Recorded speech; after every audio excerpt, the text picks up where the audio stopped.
Diabetes, it's in your genes. To avoid it, you must avoid packing on the pounds. And if you are sporting extra kilograms, you need to drain them sooner rather than later. Because everyone knows obesity causes diabetes. Well, sort of. There are exceptions both ways. You get skinny diabetics and perfectly healthy, morbidly obese folks. The exceptions are more than just inconvenient. They suggest there is more to the obesity diabetes epidemics than just people eating too much and exercising too little. A group of Spanish researchers have uncovered a startling relationship between vitamin D and diabetes. To summarize their findings, low vitamin D causes diabetes. Obesity has nothing to do with it.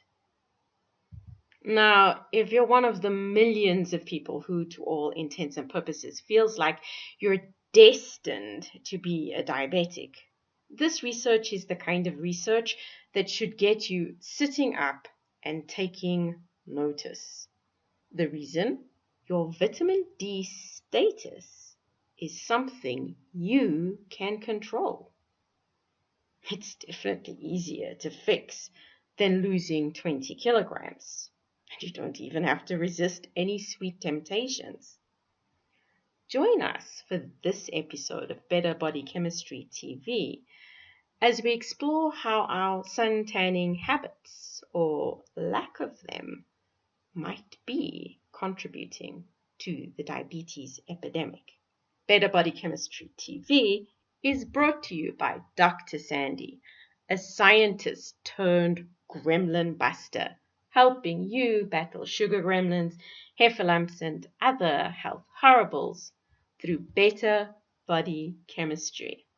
Remember, small things can make a big difference to your health. So, how did the Spanish team reach this staggering conclusion about vitamin D? Well, they tracked the vitamin D status of 118 people. Some fat, some thin, some in between. But they added an additional dimension to their study. They also tested everyone's ability to handle carbs. Everyone, the fatties and the skinnies. They did this using two standard assays. They looked at glucose fasting levels and they looked at insulin resistance. They did find that the fatties had bigger issues with carbohydrate metabolism when they had issues. But it wasn't only the fatties with carbohydrate issues. Interestingly enough, only 15 out of the 27 morbidly obese people, that's 56%, had a glucose metabolism that was considered to be abnormal. In the skinny club, this figure was 52%, 16 out of 31 people. In my books, that's not really different. Aish. Being overweight is clearly not a requirement for metabolic troubles. Now, when the vitamin D data was added to the mix, the pattern was clear. People with disturbed carbohydrate metabolism had lower vitamin D levels. It had nothing to do with body mass index. How could this be? Well, vitamin D is a major player. Beta cells, these are the little guys in the pancreas that are tasked with producing insulin, are definitely influenced by vitamin D, both directly through their vitamin D receptor and indirectly through calcium metabolism. And in diabetes, it is these guys that fail. They fail to produce the amount of insulin needed to keep the glucose levels in the normal range. And in type 2 diabetes, the failure is precipitated by the extraordinary insulin requirement brought on by the phenomenon of insulin resistance. But it's not just the beta cells that are under the spell of vitamin D. Fat cells, or adipocytes, are also under its sway. They also have vitamin D receptors. So, what does it mean? Anyone who knows a little bit about science and epidemiology will be saying something like, well, association doesn't mean causation. So it probably isn't time to stop being concerned about your weight. But in addition to weight watching, you might also want to watch your vitamin D status. Translated, spend some time in the sun. It's good for you. You need a little bit of UVB exposure to turn the cholesterol in your skin to vitamin D.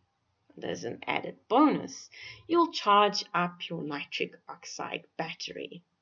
And as long as you don't stay in the sun too long, you can't overdo it.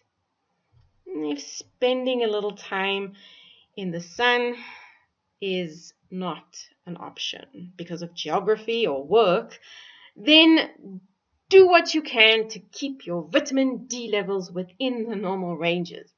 Options include supplementing or getting a vitamin D shot. Just make sure you use your lab tests as a guide to how much you need. Supplementing, you can end up overdoing it. And since you're having trouble metabolizing carbs, cut your pancreas some slack and eat less carbs. This will help create better body chemistry. Interested in discovering more ways to create better body chemistry so you optimize your health and the health of your family?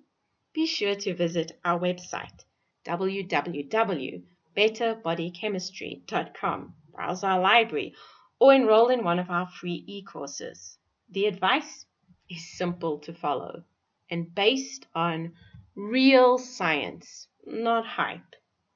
Know someone at risk of diabetes? Share this video with them. Fixing vitamin D levels is a lot easier to do than losing 20 kilograms. And if you enjoyed the video, be sure to subscribe to our channel so you can catch future episodes of Better Body Chemistry TV. Thanks so much for watching, and I'll see you next time. Remember, small things can make a big difference to your health.